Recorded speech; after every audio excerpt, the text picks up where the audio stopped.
So guys आज है हमारे चैलेंज का डे 25 और आज मेरा नो ट्रेड डे रहा।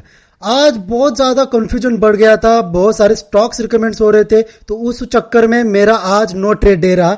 बहुत सारे स्टॉक्स आ रहे थे तो उस चक्कर में मैंने टाइम पर ध्यान ही नहीं दिया, दे नहीं पा रहा था। मैं सारे स्टॉक्स एनालिसिस कर रहा था तो उस चक्कर में मेरे से आज डीएलएफ और कोल इंडिया ये दो स्टॉक्स मिस हो चुके।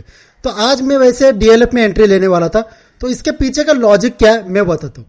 तो यहाँ पर हर दिन की तरह मैंने ट्रेड स्टॉर्म ओपन किया और जैसे ही यहाँ पर मैंने रेंज सिलेक्ट की तो सुबह की जैसे रेंज मैंने सिलेक्ट की यहाँ पर मुझे डीएलएफ शो करने लगा। सो डीएलएफ पे यहाँ पर जैसे ही मैंने देखा सारी चीजें यहाँ पर बहुत ही बढ़िया थी, मतलब मोमेंटम बुलिश था, राइजिंग स्ट्रक्चर था, ट्रेंड भी स्ट्रांग था और रिवर्सल भी कोई एक्सपेक्टेड था नहीं। और तो इसकी वजह से मैंने सिर्फ डीएलएफ ओपन किया।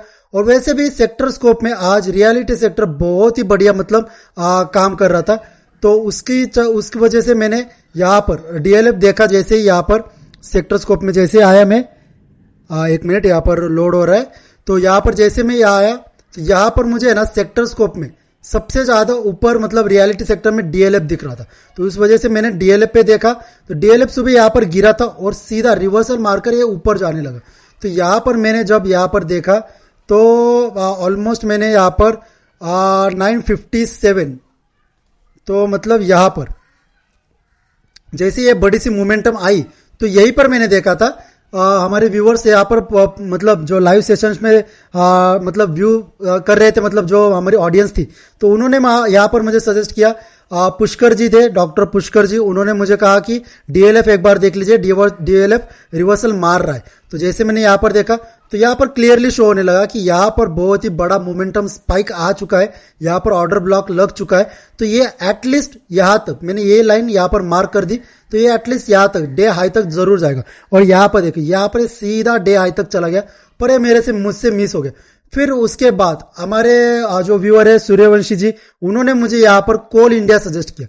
उसी वक्त पर कोल इंडिया भी सजेस्ट हुआ, तो मैंने जैसे यहाँ पर देखा तो यहाँ पर मुझे यहाँ पर एक ऑर्डर ब्लॉक यहाँ पर दिखाई दिया कि यहाँ पर एक ऑर्डर पंच तो हुआ है, राइट। यहाँ पर बहुत ही बड़ी कैंडल बनी थी, राइट, और प्रीवियस जो कैंडल थी वो ग्रीन थी और यहाँ पर ऊपर भी एक छोटी सी कैंडल थी, तो इसका मतलब यहाँ पर फेयर वैल्यू थी, राइट। यहाँ पर बहुत ही मतलब अच्छी फेयर वैल्यू थी, तो इसका मतलब ये ऊपर ही जाने वाला था। पर मैंने बाद में कुछ अलग अलग स्टॉक्स देखना चालू किए, तो उस चक्कर में ये भी स्टॉक मुझसे मिस हो गया। तो फिर उसके बाद मैंने डिसाइड किया कि आज मैं कोई ट्रेड नहीं लूंगा, आज मेरा नो ट्रेड डे रहेगा। तो उसके बाद में जैसे जैसे मार्केट आगे बढ़ने लगा, यहाँ पर बैंक निफ्टी पर है ना मुझे सजेस्ट होने लगा कि आप एक बार बैंक निफ्टी का एनालिसिस कीजिए और मुझे हमें बताइए कि बैंक निफ्टी में क्या होने वाला है। तो मैंने यहाँ पर बैंक निफ्टी में ट्रेड फाइंडर में ऑप्शन क्लॉक में यहाँ पर 945 से लेकर 1035 तक, यहाँ पे 945 से लेकर 1035 तक यहाँ पर है ना समझ में नहीं आ रहा था कि मार्केट एटलीस्ट करने क्या वाले।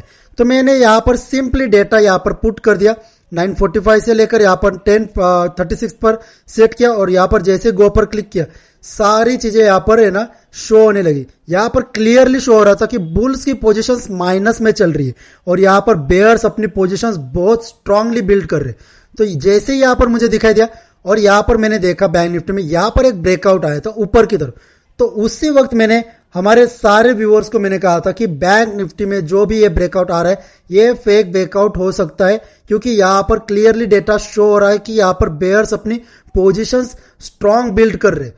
तो उस चक्कर में आप ये जो ब्रेकआउट हो रहा है तो इस चक्कर में आप एंट्री मत लीजिए, ये ऊपर नहीं जाने वाला। तो जैसे ही यहाँ पर ऊपर गया और फिर यहां से जो गिरना चालू किया बैंक निफ्टी, यहां से वन साइड यहां पर गिर गया और सीधा डिस्काउंट जोन जो था यहां पर आकर रुक गया। सो यहां पर जो डेटा यहां पर दिख रहा था उसके हिसाब से अगर आप जाओगे तो आपको बहुत ही बढ़िया मतलब ट्रेड्स आप यहां पर इनिशिएट कर पाओगे, राइट। सो आज मैंने यहां पर कोल इंडिया, डीएलएफ और बैंक निफ्टी में मैं एंट्री नहीं ले पा रहा, क्योंकि यहाँ पर बाद में है ना मेरी स्ट्रीम अपने आप यहाँ पर एंड हो चुकी थी। यहाँ पर नेटवर्क का इशू चल रहा था, तो इसकी वजह से मैंने यहाँ पर मेरी स्ट्रीम एंड कर दी और मैंने मार्केट भी क्लोज कर दिया, क्योंकि यहाँ पर ऑफिस जाना था। तो उसके बाद जैसे मैंने देखा ये बहुत ही स्ट्रांगली बहुत बढ़िया तरीके से गिरा। सो आज का दिन तो बहुत ही बढ़िया था, पर मैं यहाँ पर ट्रेड नहीं ले पाया, तो कोई नहीं, आज के दिन मतलब ट्रेड नहीं था ऐसा हम मान के चलेंगे। पर कल देखेंगे का आज डे 25 भी यहाँ पर साबित हो गया कि trade storm with the help of trade finder. ये बहुत बढ़िया काम करता है। कोल इंडिया यहाँ पर सुबह से यहाँ पर टॉप पर शो कर रहा था, बाद में यहाँ पर ABFRL आ गया, ABFRL आदित्य बिरला, पर उसके बाद मतलब जो दिन भर था ना, 2 दिन भर यहाँ पर कोल इंडिया ही ट्रेड कर रहा था।